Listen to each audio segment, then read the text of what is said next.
and welcome back to my channel. It's Ashley here, and if you are new, hey girl, hey. So in this video today, we're gonna start this off a little bit different than I usually do with my furniture makeovers, and we're going to get right on into cleaning this piece out. Blame it on the pregnancy. I totally forgot to get the before footage of this piece. So I'm starting with cleaning this piece, and the things that I like to use to clean is either just soap and water. I like to use Lysol. I've said this before, especially in drawers and things like that to make sure they're nice and clean. You can use grease lightning. Basically any product that gets off dirt, grime, and grease, you can use on your pieces to clean them. One thing I like to use when I'm cleaning my pieces sometimes is a scrub pad. So this scrub pad that I'm using, you can get it from the Dollar Tree. I think it's like a pack, you get 4 or 5 of them, and they're pretty large.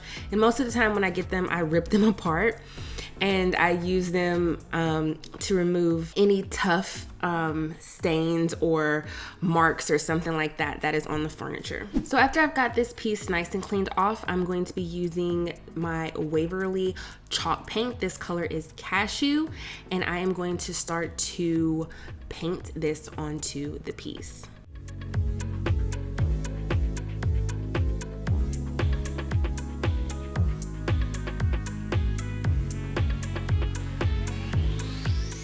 So as I was painting, I noticed that there was a little crack on the side of this piece. So all I'm gonna do is take some of my putty and I'm going to putty that area up, let it dry, sand it smooth, and then paint over it with my second coat.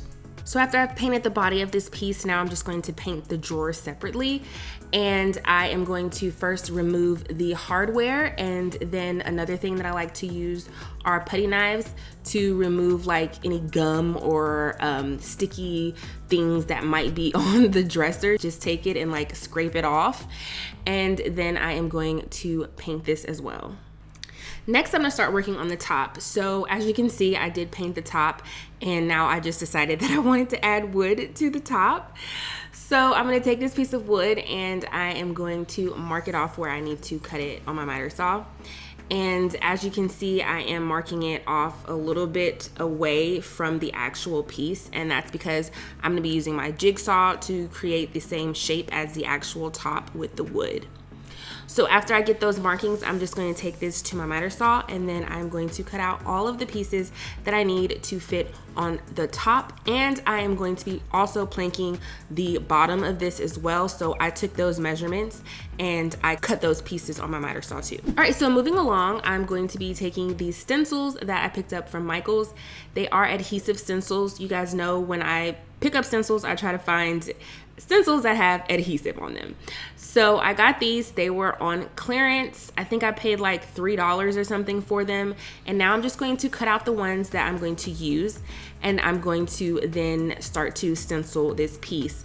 So the colors that I'm using to stencil is going to be Moss by Waverly, and then also the White Cottage by Folk Art.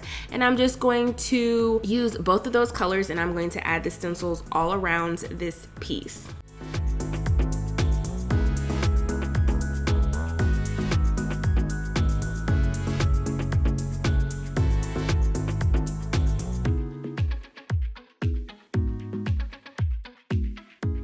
After I got my stencils on there, I'm just going to take the paint that I used for the base, and I'm going to come and start to clean up my stencils. So I am going to be sanding this, distressing this piece, but I still like to kind of clean up the areas that I messed up so that if my sander doesn't get rid of those pieces, I won't have to worry about going back and redoing them. So I just brought this piece back in from taking my palm sander and doing a very heavy distress. So now I am just taking my 220 grit and I'm just sanding smooth some areas. But I just want to show you really fast how if you do remove too much of a stencil all you have to do is take that stencil and put it on top of it and re-stencil it over again, let it dry, and then you can distress it over again, which I'm going to show you later on how you can distress this using your palm sander. So before I move on, I just want to talk about my amazing sponsor for today, which is Skillshare. And if you don't know what Skillshare is, it is an amazing online learning community that has thousands of classes for the creative mind. Some really good classes to take on here for someone who is thinking of turning their furniture finishing into a business is photography, creative writing. They have Photoshop, even graphic design courses, and also like SEO courses and marketing. They have it on here, and that would be perfect. One of the classes that I'm currently taking is a style course, and it is taught by Emily Henderson. And I really like to take this class because it not only helps with, just interior design in general, like if you're wanting to learn how to design your space, but it also helps with staging furniture, and you can learn how to identify your style and the style of different pieces.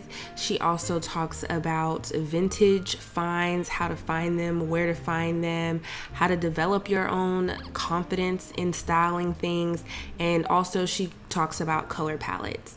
So this is a course that I would really recommend if you join Skillshare because she has a lot of valuable information packed in this course. Another great thing about Skillshare is that all the videos are ad-free and they are constantly uploading premium content. And when you join for an annual subscription, it is less than $10 a month. So down below, I'm going to have a link in the description for my first 1,000 subscribers. You will get 2 months free of Skillshare. That's 2 months to try out Skillshare, take some classes, and see what new things you can learn. And with that, I want to thank Skillshare for sponsoring this video. Now let's get back to working on this piece. All right, so the next thing that I'm going to do is I'm just going to flip this piece over on a piece of cardboard. I'm gonna make sure it is nice and straight, and then I'm gonna take my pencil and I am going to trace around the top so that then I will have created a replica of the top. So once I get that cut out, it's gonna help me to shape the wood using my jigsaw.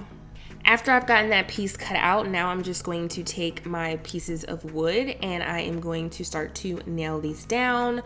I'm going to be using my wood glue and my wood clamps and my nail gun to do this. And if you haven't watched a video on how to plank furniture, I will have that linked at the top up here in my cards and also down below in my description, so you can check that out. And I go into like really good details on how to plank a top for your furniture pieces. So after I'm done nailing the wood to the top, now I have these nail holes, and I'm just going to be taking a wood filler to fill those in. And I'm just going to be using this Elmer's Pro Bond wood filler to do that. So sometimes if I'm using a darker stain, I literally don't even do this step because you can barely see the nail holes. But when you're doing like a lighter wood, you can see the nail holes. And if you're a person that doesn't like them, all you have to do is just take a wood filler and fill them in. So now I'm gonna work on this middle portion here that I've planked, and as you can see, this piece of wood that would be added to the back is too large.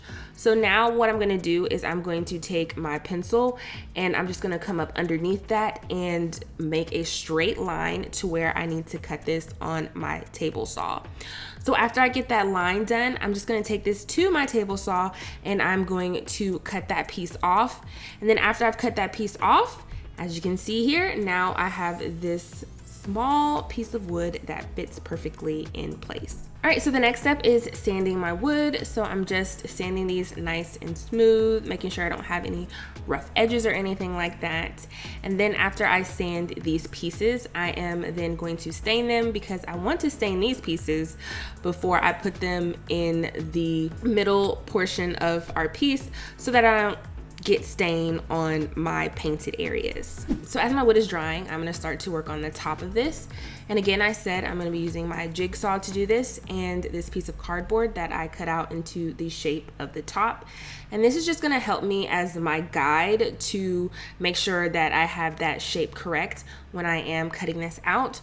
So you're just gonna carefully use your jigsaw and just start to cut away at the wood until you get the shape that you desire. After I've cut out the shape that I need, now I'm going to kind of perfect that shape a little bit using my palm sander. So I'm using an 80 grit sandpaper to do this, and I'm just going to start to smooth out my edges and make sure that I round out my sides. And to start to like round out your sides, really all you have to do is just start to like go up and down, making like a crescent shape with your palm sander, and your wood will start to take on that rounded shape.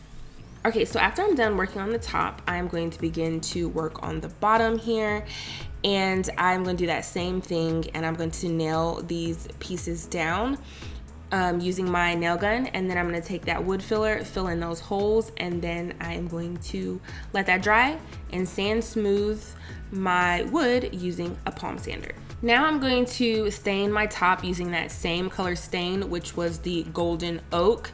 And then after I stain the top using that, I decided to take some of my Simply White stain by Minwax, and I'm going to take my chip brush and I'm going to start to brush that over just to give it a lighter look. And I don't know if you can really tell in the video that the wood is getting a little bit lighter than that golden oak color. Okay, so now I'm going to show you how to take your palm sander and sand your piece for a heavy distress. So as you can see, I repainted this and re-stenciled the front. So now I'm going to take my palm sander and do a heavy distress. So two things just to remember is when you're doing this, heavy pressure is going to take off more paint, of course, and the lighter you press on it, it's going to take off less paint. And also I'm using 120 grit to do this, not 220, but the 120 grit to do this.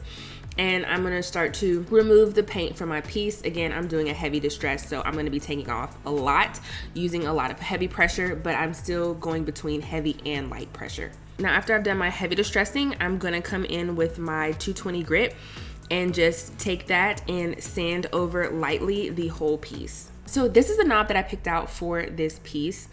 And I am going to take that gold that you see in this piece, and I'm going to use my rub and buff and add some gold to my actual piece of furniture. So all I'm gonna do is just take my finger and add the rub and buff to it, and I'm gonna start to add this to the corners of certain areas on this piece. And the last thing I'm gonna do is, of course, take this knob. I got it from Hobby Lobby, and I am going to add that to my drawer. So here we are, the moment you've been waiting for, the reveal.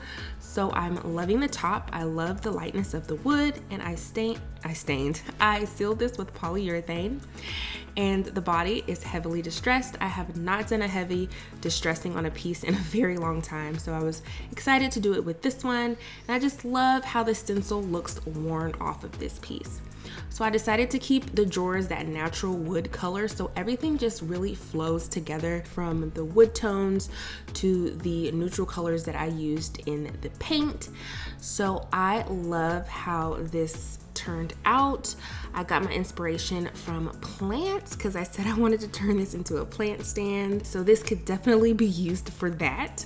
The last thing is I sealed this with a polyacrylic, and if you enjoyed this video, make sure you give it a big thumbs up. Make sure you comment down below to let me know what you think. If you aren't subscribed to my channel, make sure you click on that subscribe button and you hit that notification bell so you'll always be up to date with my latest tutorials, and I'll see you in my next one. Bye!